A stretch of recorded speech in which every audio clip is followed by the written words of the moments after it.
Atas karunia umur dan nikmat sehat yang diberikan kepada saya membuat video ini dengan harapan agar atas segala nikmat dan anugerah yang diberikan kepada saya ini dapat memberikan kemanfaatan bagi semesta alam.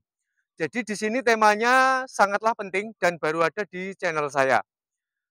Jadi menapaki di musim kemarau seperti ini, kita sangat membutuhkan terobosan. Nah, terobosan ini baru ada di channel ini dan ini baru pertama kali saya mengulasnya.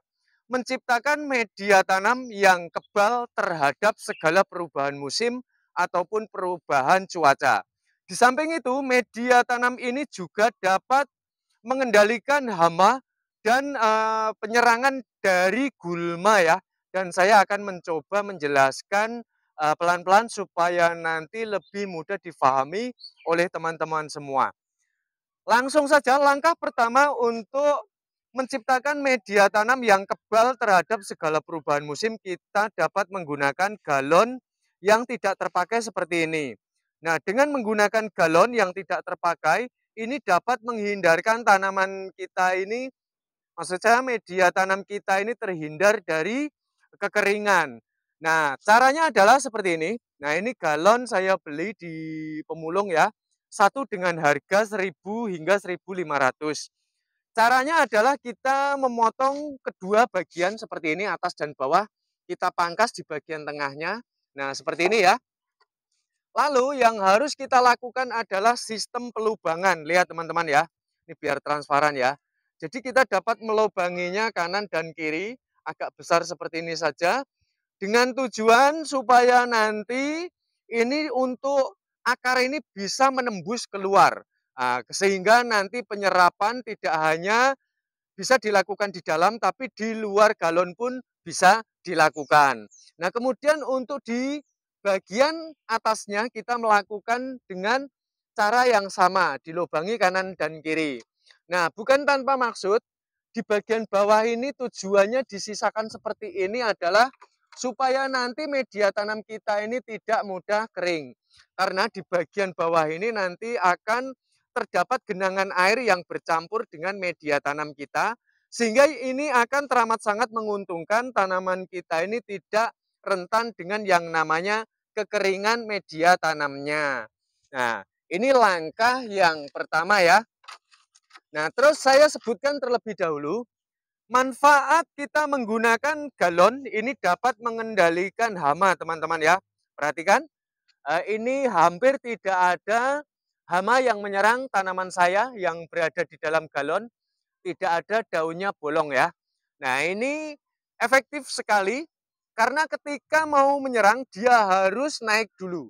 Harus naik dulu ke galon ini. Maka dari itu ini akan memberikan keuntungan yang bisa dibilang double seperti itu.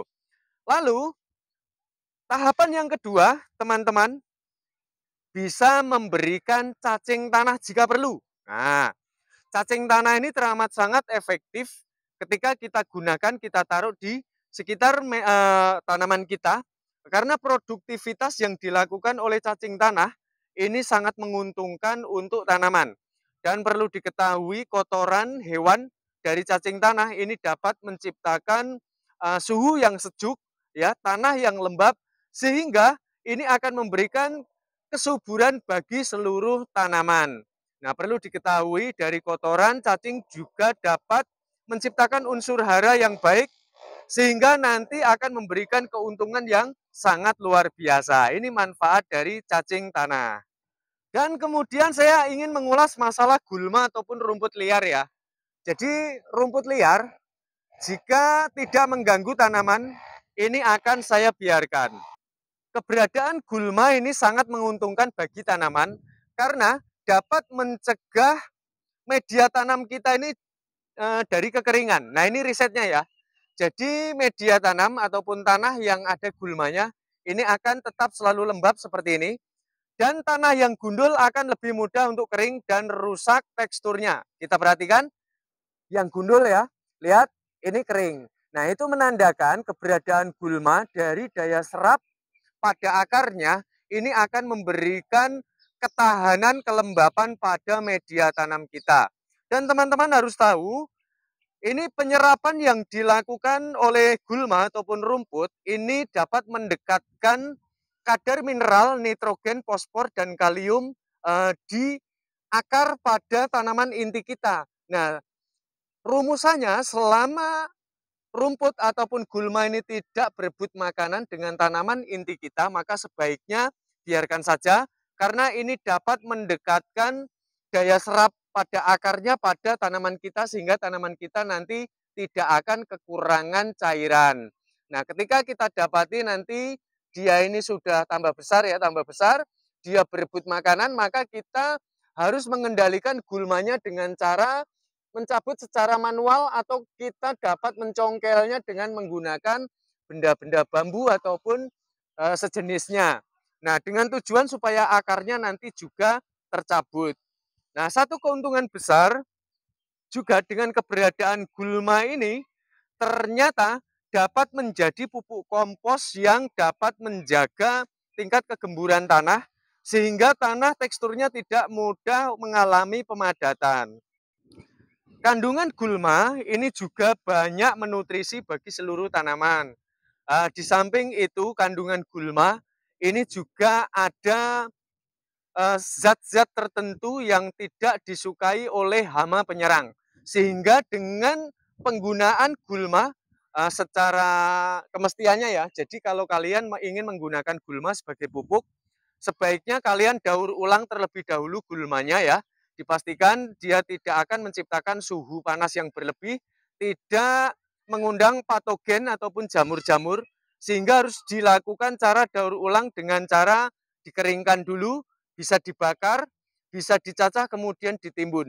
Nah, kalian tinggal pilih cara yang mana. Namun ingat, karena gulma tumbuh ini atas keinginan tanah, jadi kunci keberhasilan jika kalian ingin semuanya baik-baik saja, keinginan dari tanah kita harus kembalikan pada tempat semula.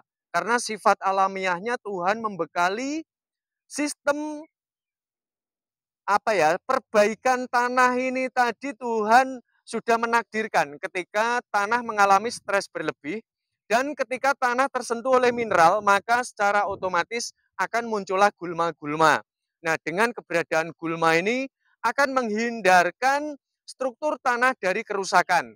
Apalagi menapaki di musim kemarau atau terjadi perubahan bentuk pada media tanam. Ini akan memberikan stres pada tanah. Dengan munculnya gulma, mau tidak mau, struktur tanah akan terbenahi kembali. Nah, karena proses alamiahnya seperti itu, ini sudah kemauan dari Tuhan semesta, ya kita kembalikan pada cara alamiahnya jika teman-teman ingin sukses di dalam bercocok tanam. Baik, saya rasa sampai di sini ya teman-teman ya. Mungkin ada penambahan sedikit. Gulma ini juga bisa dijadikan sebagai pupuk organik dikocor ya teman-teman. Jadi kalau ada gulma, kadang gulmanya ini ada buahnya, kalian dapat mencampurkan dengan kandungan air tertentu dan biarkan sampai uapnya nanti habis, kalian dapat menyemprotkan atau mengkocornya di pangkal-pangkal tanaman seperti ini. Sehingga nanti tanaman kita ini selain dapat ternutrisi, akan juga terhindar dari serangan hama yang terlalu berlebih. Baik, saya rasa sampai di sini tips ataupun tutorial bagaimana cara menciptakan media tanam yang kebal terhadap segala perubahan musim, tidak mudah kering. Mudah-mudahan ini akan memberikan perluasan ya dalam sebuah evaluasi dalam bercocok tanam sehingga nanti teman-teman kalau mau berbudidaya tanaman, harapan saya ini akan dapat berkembang dengan baik. Itu artinya jika teman-teman memperagakan dari apa yang sudah saya uraikan, berarti semoga ini akan menjadi kemanfaatan. Baik, kita jumpa pada tutorial bermanfaat selanjutnya. Salam cinta tanaman organik, cintai dan lestarikan semesta alam.